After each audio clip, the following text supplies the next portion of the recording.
Bonjour, morning brief du 14 avril 2025.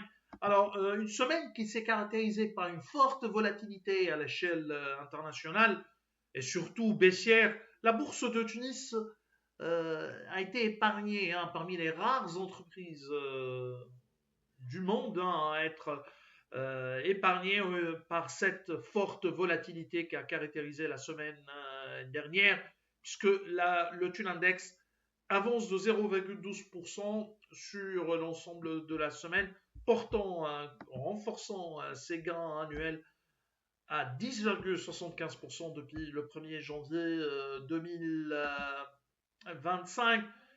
Parmi les principales hausses de la semaine, signaler la performance de Poulina qui continue de son rallye de ces derniers mois, gagne 16,7%, 54% sur les 3 derniers mois, 54% depuis le début de l'année. Assad, pareil, poursuit son rallye, 13,4%. Mais alors là, on est sur une performance depuis le début de l'année impressionnante, plus de 227%. On vous a expliqué un peu notre avis sur Assad. Nous, on pense que c'est exagéré, même si il y avait des craintes sur la continuité d'exploitation après la possibilité de réduction des pénalités douanières. Il y a plus, disons, cette crainte, mais les problèmes opérationnels persistent pour Assad, même si, Assad d'Algérie aurait réalisé une belle performance en 2024 et donc il y a eu une reprise de la part d'Assad d'Algérie. Mais je le répète encore une fois, tant qu'il n'y a pas de cash, il n'y a pas de transfert de cash, la performance de la filiale resterait sur papier puisque la société mère ne peut pas remonter du cash sur les réalisations de ses filiales. Donc les Américains ou d'une manière générale au monde de la finance on dit que le cash is king. C'est pour cette raison, parce que même si tu as une filiale qui fait une belle performance et donc ça impacte tes résultats consolidés, mais si tu ne peux pas remonter du cash, tu ne peux pas réduire ta créance, ton encours de créance avec cette filiale, les créances que tu détiennes sur tes filiales, ça resterait une performance sur papier. Alors, seulement sur papier. TPR monte également de 11,5%, 45% de hausse depuis le début de l'année pour TPR. Sifat qui progresse également de 10,1%, 7,14% de hausse pour Simon de Bizerte. Côté baisse, on a Sotetel qui recule de 12,8%, 14% de perte depuis le début de l'année. BH cède de 6%. BH qui a annoncé un résultat inférieur aux attentes et un dividende également inférieur aux attentes. S'il perd 3,70%, Cartacement qui dévise de 3,26%, 2,90% de repli pour Sotuver et ATB qui lâche 2,25%. Alors on a les chiffres sur le commerce international, c'est-à-dire sur le déficit commercial fin mars au premier trimestre 2025, un déficit qui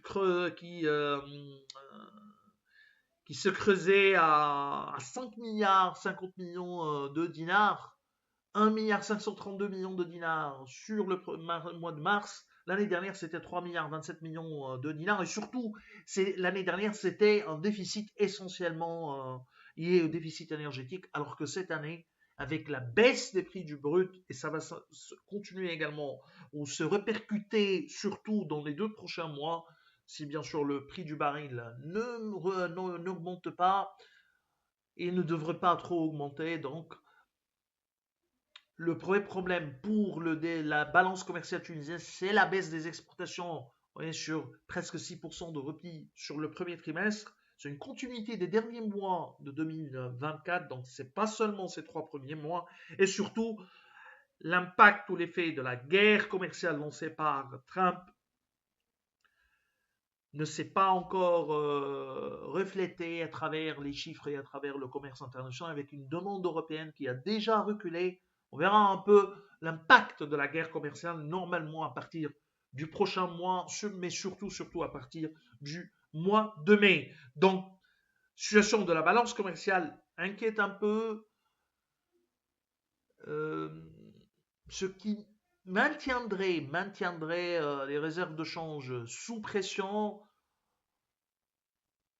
et l'effet des revenus de travail, mais également des services, y compris bien sûr le tourisme, serait annulé par une balance commerciale qui devrait, en déficit commercial des biens, de marchandises qui devrait augmenter.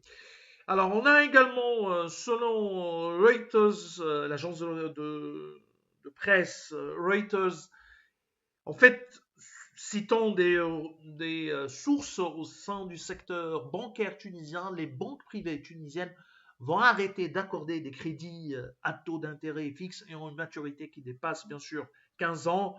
Ça concerne essentiellement bien sûr le crédit logement. Alors, ces sources citées par Reuters ont confirmé qu'elles ont reçu des instructions verbales pour arrêter de commercialiser, accorder cette catégorie de crédit. Il s'agit d'une réaction attendue, hein. On avait fait déjà cette remarque lors de l'annonce ou de la publication de la loi 2024-41, 41-2024, peu importe la désignation, mais on parle de la fameuse loi sur les chèques, mais qui comprend également deux mesures bancaires, notamment de 8%, trois mesures, hein, la réduction également des taux d'intérêt fixe, 50%, la réduction de 50%, mais également il y a la rationalisation des commissions, deux mesures qui ne sont pas encore, où on n'a pas encore de visibilité de 8% et les commissions. Par contre, on commence à ressentir un peu la mesure relative à la demande de réduction des taux d'intérêt sur les crédits à taux fixe. Et premier impact, une réaction de la part des banques privées d'arrêter d'accorder ce genre de crédit. Ça va peser également sur la demande immobilière, notamment pour les catégories des ménages qui n'ont pas un pouvoir d'achat important. Ça va peser sur cette demande, sur le financement de cette demande, alors que les taux vont baisser normalement. Ça devrait favoriser, ce contexte de taux devrait favoriser, oui, devra favoriser une relance de la demande. Or, avec cette décision, selon Reuters bien sûr, la situation du secteur immobilier, de la demande immobilière resterait la même, voire elle pourrait s'empirer, une demande qui reste encore modeste. C'est tout ce qu'on a pour ce matin. Nous vous remercions pour votre attention. Nous donnons rendez-vous pour demain matin. Au revoir, demain.